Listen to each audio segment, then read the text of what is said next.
literally what separated Colonel Fitzmaurice and the crew of the Bremen from certain death in the Atlantic Ocean on the first east to west crossing in 1928.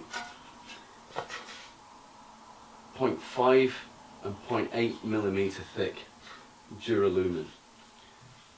How could you not marvel at that? And how could you not want to find out more about the Irish airman who literally put his life on the line in the pursuit of making aviation history? I believe that good curation is all about being provocative and being questioning at every stage in the process. So last April I travelled with a small delegation from Laois out to Bremen to celebrate the 90th anniversary of the Bremen's crossing of the Atlantic. And the Bremen itself is actually on shore at Bremen Airport. And when I walked into the exhibition hall, the very first thing that struck me actually was the fragility of the aircraft. The second thing, as I began to take in the look of the airplane, I started to realise what a beautiful specimen it was. It really, really was a beguiling piece of engineering to look at. The next thing I noticed was this stunning typography on its fuselage and on its wings. So I took a lot of photographs collecting research while I was out there in Bremen, spoke to a lot of German aeronautical experts and historians, and I began to build up a better picture of what the flight actually entailed. The first idea I had was to take Teddy's newspapers. He's got these wonderful newspapers from the day, 90 years old, New York Times and so on. So I decided to take these newspapers, put them in frames, and rather than sit them in cabinets, I thought it would be a much more true representation if we actually suspended the frames from the roof trusses and suspend them in such a way that when the viewer comes into the exhibition gallery, that they actually have to navigate around to read the newspapers. Fitz's life was very dramatic. It was full of energy and quite a remarkable, astonishing story. So I thought, to do it justice, we needed a little more. So I decided to try and divide his life up into 6 stages. And in these 6 stages, I wanted to explain each part of his story through 6 big graphic panels, which would have words and images and extra little details, just to bring some life into the actual recounting of the story itself. I'm fortunate enough to work with one of the best typographers in the country, a fellow by the name of Bobby Tannum. I showed him the typographic specimens I had from the Bremen aircraft, and he designed a beautiful typeface influenced by the lettering on the fuselage and on the wings. So I decided to use this typeface and support it with another typeface called GT American,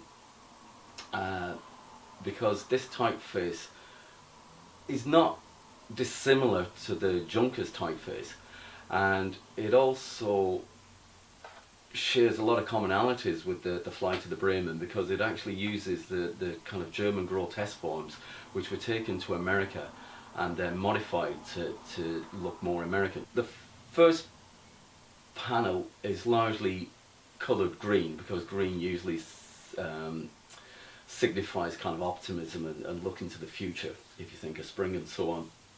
But also a big part of Fitz's story, he actually joined the Free State Army, and one of the first activities of the Free State Army was to paint all the red British post boxes green. So that was the actual green they decided to use. The main image is of Aldrich's garage, where Fitz as a child used to help out, and where the very first aeroplane that would ever be built in the Republic of Ireland was actually made. If you look carefully in the photograph at the top, you can actually see the skeleton of this aeroplane that Fitz actually built. And important to our story, this seemed to ignite this desire in Fitz to want to be a part of air travel, which was a very, very new thing at the time. So the fourth panel deals with the actual flight of the Bremen that left Ireland on the 12th of April and 36 hours later landed on Greenly Island. Because it took 36 hours, obviously it set off in daylight, but they had to travel by night as well. Fitzmaurice talks about how at one point, after flying blind through clouds and fog and hail and rain and snow and everything else, suddenly the clouds parted to reveal this beautiful, majestic heavenly sky. So through research I managed to find a detailed map of what the night sky actually looked like on the very night of the 12th of April. So that's what makes up the background image of the fourth panel. Also we've got newspapers and a shot of what the cockpit of the Bremen actually looked like on that image. So as I say, they landed safely on Greenlee Island, and genuinely the world celebrated. So we can see some of the newspapers there, and in the background you can see the ticker tape parade that Fitzmaurice and his two companions were treated to in New York. So the final panel is called Departures. Unfortunately, it's fair to say that Fitzmaurice didn't enjoy the celebration that he was deserved in later life. He put forward many ideas how to put Ireland on the aviation map, but these were all rejected. He got very little backing and very little encouragement, and he was left very disillusioned, unfortunately. So the final panel deals with this, but it also tries to finish on a more optimistic note, because it shows how we've made special efforts this year in the 90th anniversary of the Bremen flight to preserve his memory and to look forward to the actual centenary. So there's images there of the research that we've collected, the people we've met on the way, and how we actually put the exhibition together. While conducting research, I met some really fantastic, enthusiastic people. So my son, Louis Deese, who is a very talented filmmaker, came on board. So together we interviewed Michael Whelan, who's a corporal in the Irish Air Corps. We did an interview with Teddy Fenley himself. He wrote the indispensable book, Fitz and the Famous Flight. And then we interviewed Ralph James, who gave an absolutely splendid account of the way he reenacted the flight of the Bremen on its 75th anniversary. For me, making this exhibition has meant that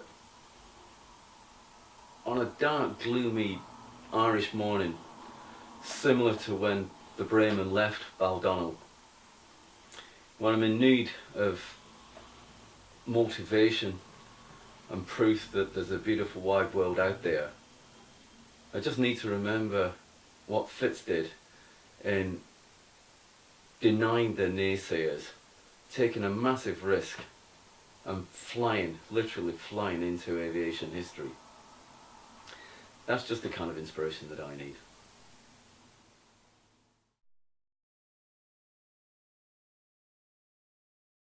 So this stone marker I'm standing beside commemorates the most significant aviation event in Irish aviation history. The aircraft, the Bremen, with the three crew, Fitzmaurice and the two Germans, Colin and Jungfeld, in the aircraft just before 5 AM on the 12th of April 1928.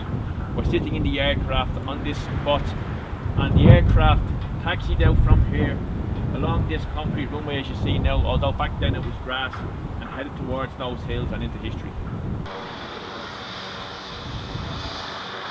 My name is Michael J. Whelan. I'm a corporal in the Irish Air Corps. I'm also the curator and historian at the Irish Air Corps Museum at Casement there at Drone Baldonnel, and I've been serving in the Air Corps Defence Force for 29 years. Colonel James Fitzmaurice was an Irish Air Corps pilot here between 1922 and around 1928. He started off as a military soldier in the British Army. He joined at a young age, and his parents actually took him out of the military during the First World War. He found his way back in, and he managed to fight as an infantry soldier on the Battle of the Somme. He fought in a famous battle for the Schwaben Redoubt. He was nearly killed more than once. By the nature of fate, he found himself as a pilot before the end of the war. Didn't actually get to fight in the First World War as an aviation, as a pioneer or a pilot. And he came back to Ireland and was one of the first dozen pilots, ex-RAF Great War veterans, who founded the Irish Air Corps, the Irish Air Service in 1922. And he later took part in the famous Bremen flight. At the end of the Civil War in 1923, there's a rough figure of 55,000 soldiers in the Free State Army. The Civil War took 11 months, so there was a recruitment of professional soldiers into the Free State Army to fight the Republicans. So Fitzmaurice was one of the first 12 pilots in the Air Corps, professional airmen who come from British training and British service. The Free State Service itself, the Free State Army, which included the Irish Air Service and the Army, had, as I said, many thousands of professional soldiers. So there was a kind of a witch hunt at the end of the Civil War, because you had people who thought that the stepping stone theory that Michael Collins had spoken about to proper independence wasn't being adhered to. So these ex-IRA men, Republicans who hadn't been in the British forces, saw professional soldiers being promoted and given command of the army. So there was a lot of animosity over that. So you had soldiers in the Irish Air Corps and every other barracks in Ireland at the time who didn't like that the ex-British soldiers who were Irishmen being promoted, because you had to professionalise the army. If you want to have an independent state recognised by other states, you have to have professional military forces, proper trained soldiers. So brigade commanders, and generals and colonels and majors and captains and corporals and privates, all military trained, were now being promoted and given responsibility in the military, where the ex-IRA men weren't really. But these ex-British soldiers, if they hadn't been in the IRA, had absolutely no Republican credentials. So there was a lot of jealousy and animosity over what was happening there.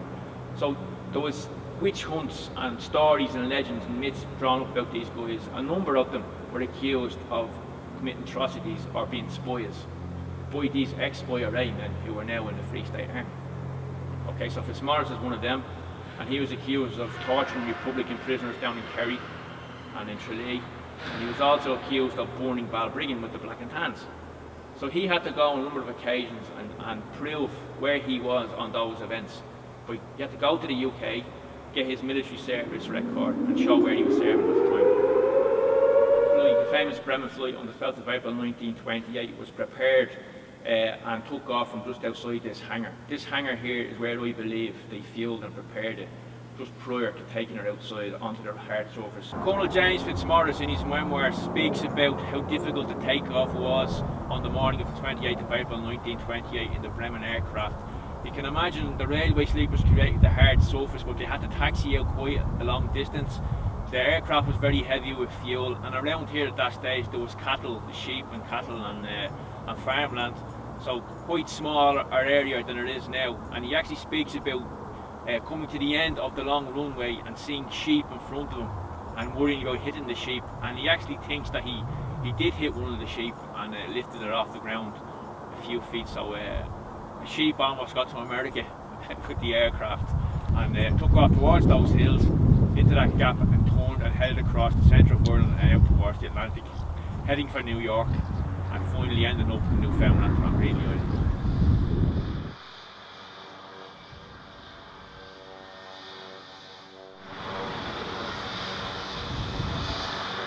My name is Teddy Fennelly.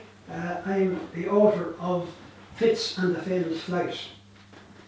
So I wrote the book 20 years ago, and it was one of the most interesting exercises I have done in my lifetime.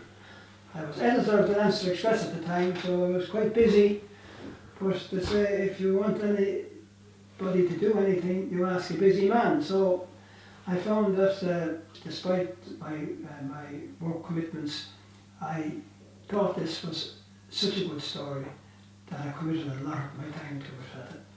And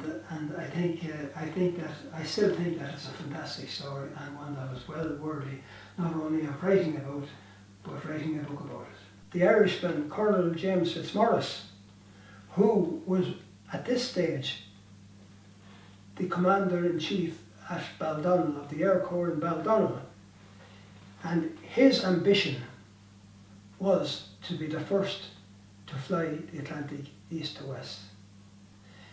He tried to bring the Irish government on board, help him to buy an airplane that might be fit to do the job, but all his efforts went in failure, and he got very, very little backing. This year, 2018, is the 90th anniversary of the flight, so we decided to try and make something about it, such a famous event. This was impossible at the time, considered impossible by Charles Lindbergh, the greatest aviator of all time, and other American aviators.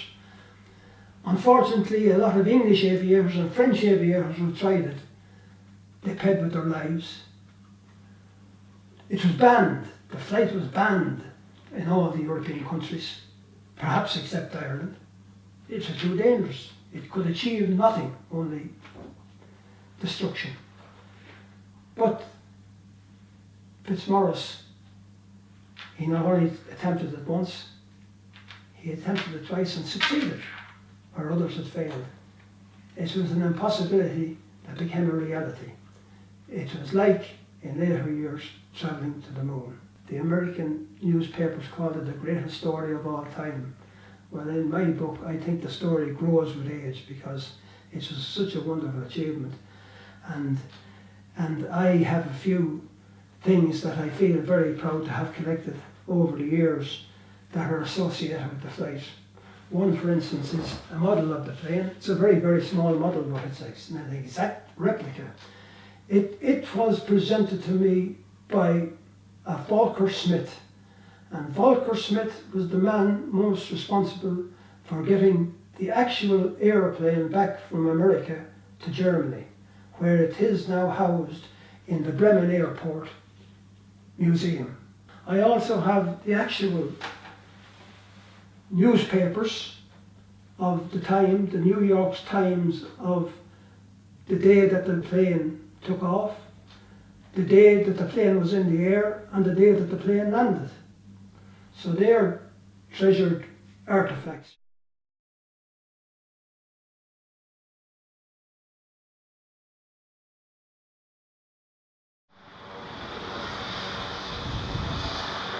I'm Ralph James. I had the privilege of serving in the Air Corps for 37 years before moving on to Defence Force Headquarters. And during the time of the 75th anniversary of the Bremen flight, I was General Officer commanding the Air Corps. For that 75th anniversary, what we tried to do was try to come up with some way of commemorating it that was different, that hadn't happened before.